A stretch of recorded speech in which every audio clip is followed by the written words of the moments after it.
باطل سے دبنے والے اے آسماں نہیں ہیں ہم، باطل سے دبنے والے اے آسماں نہیں ہیں ہم، 100 بار کر چکا ہے تو امتحان ہمارا۔ سامعین محترم، آج مجھے جس موضوع پر لب کشائی کرنے کا موقع ملا ہے وہ ہے یوم دفاع پاکستان۔ 65 کی جب جنگ ہوئی، کفر پہ دنیا تنگ ہوئی، رحمت ہمارے سنگ ہوئی، آیا تھا دبانے دب گیا باطل، آیا تھا مٹانے مٹ گیا باطل، آیا تھا جھکانے جھک گیا باطل، پھر قتل ہوا خود وہاں جا کر قاتل۔ وقار،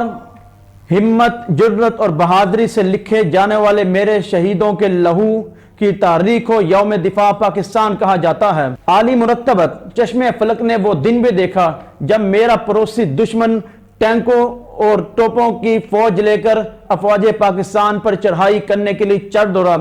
لیکن جنرل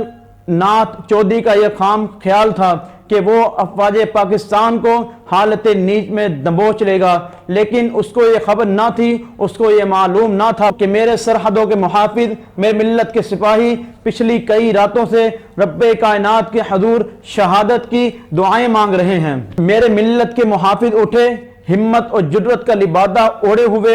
چوندہ کے مقام پر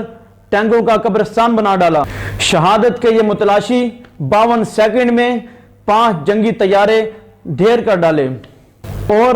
دنیا والوں کو بتا دیا کہ شیر کے کچار میں ہاتھ ڈالنے کا انجام کیا ہوا کرتا ہے، اور للکارتے ہوئے بولے، ہمیں تم دکھاتے ہو نیچا جہاں سے، ہمیں تم دکھاتے ہو نیچا جہاں سے، اصل میں تمہیں راہ عزت نہیں ہے، کہو تو تمہیں کوئی اور رخ دکھا دیں، اکیلی ہم میں شرافت نہیں ہے۔ ناظرین محترم، 6 ستمبر 1965 کا دن یوم دفاع پاکستان کے نام سے یاد کیا جاتا ہے۔ اس دن ہم نے اپنے دشمن کو بتا دیا کہ اگر تم نے ایک انگلی اٹھا کر بھی ہمارے اوپر حملہ کرنے کی کوشش کی تو ہم تمہاری انگلی تمہارے بازو سے تمہارا ہاتھ علیحدہ کر ڈالیں گے۔ اس کسی شخص نے میری ملت کی طرف ایک میلی آنکھ بھی اٹھا کر دیکھی تو خدا کی قسم اس کی یہی آنکھ نوچ کر اس کی ہتھیلی پر رکھ دیں گے۔ میری ملت کے جیالے میجر عزیز بٹی جیسے 20 نوجوانوں نے ایسی جرت کا مظاہرہ کیا کہ فدائے بدر کی یاد تازہ ہوگی۔ ارے میرا پرو دشمن تو میرے ملک کو فتح کرنے چلا تھا، مگر میری افواج پاکستان نے، میری آن نے، میری بان نے ایسے ذلت کے دانت دکھائے، ایسے ذلت کے دانت کھٹے کیے کہ 17 دن گزر گئے، ایک آدمی بھی نہر نہ پار کر سکا۔ تو یہ میں فخر سے کہتا ہوں، ہم غزنوی ہم بت شکن تم اور ہو ہم اور ہیں،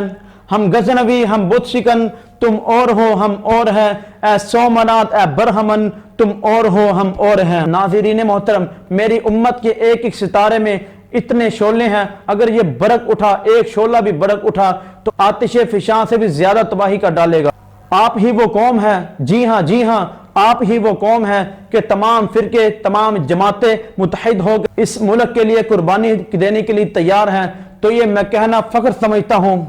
ہم تخت و تاج میں سے ایک چنا کرتے ہیں، ہم تخت و تاج میں سے ایک چنا کرتے ہیں، ہم عجب شان سے دنیا میں جیا کرتے ہیں، توپ کیا چیز بندوق کسے کہتے ہیں، ہم تو ٹینکوں کے صفے بھی چیر دیا کرتے ہیں۔ ناظرین محترم، میرا دشمن چلا تھا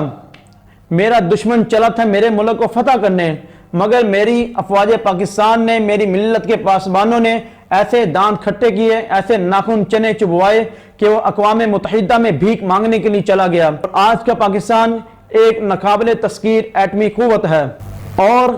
ایک کامل دفاع کا مالک ہے۔ کافر ہے تو شمشیر پہ کرتا ہے بھروسہ، مومن ہے تو بے تیغ بھی لڑتا ہے سپاہی۔